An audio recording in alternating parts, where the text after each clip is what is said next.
Patuloy ang tulong ng gobyerno sa mga naapektuhan ng iba't ibang kalamidad sa bansa. Namahagi ang Department of Social Welfare and Development ng tulong pinansyal sa bawat kabahayang naapektuhan ng bagyong Opong sa Bicol Region noong 2025. Tinulungan rin ng DSWD ang mga manggagawa sa turismo.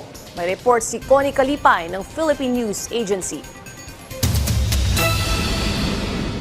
Patuloy ang pagbibigay ng tulong pinansyal ng Department of Social Welfare and Development sa Bicol sa ilalim ng Liwanag at Tubig Assistance Welfare o LITAW program sa mga pamilyang naapektuhan ng Severe Tropical Storm Opong noong 2025.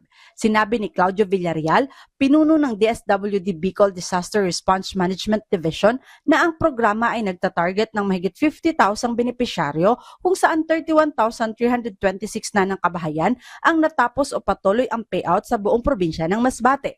Meron ding mga karagdagang schedule ng payout na nakatakda para sa mga susunod na linggo. Sinabi ni Villarreal na ang kwalipikadong kabahayan ay makakatanggap ng 2,000 pesos upang makatulong sa mga gastusin sa utility pagkatapos ng isang kalamidad.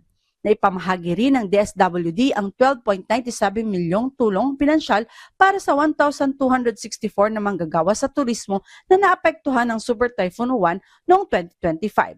Ang mga benepisyaryo ay nagmula sa Albay na mayroong 69, 37 sa Camarines Norte, 41 sa Camarines Sur, 643 sa Catanduanes, 102 sa Masbate at 372 sa Sorsogon.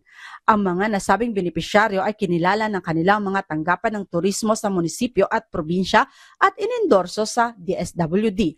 Ang emergency cash transfer ay bahagi ng patuloy na pagtugon ng gobyerno sa mga sakuna at naaayon sa direktiba ni Pangulong Ferdinand R. Marcos Jr. Mula rito sa Albay, para sa Integrated State Media, Connie Kalipay ng Philippine News Agency.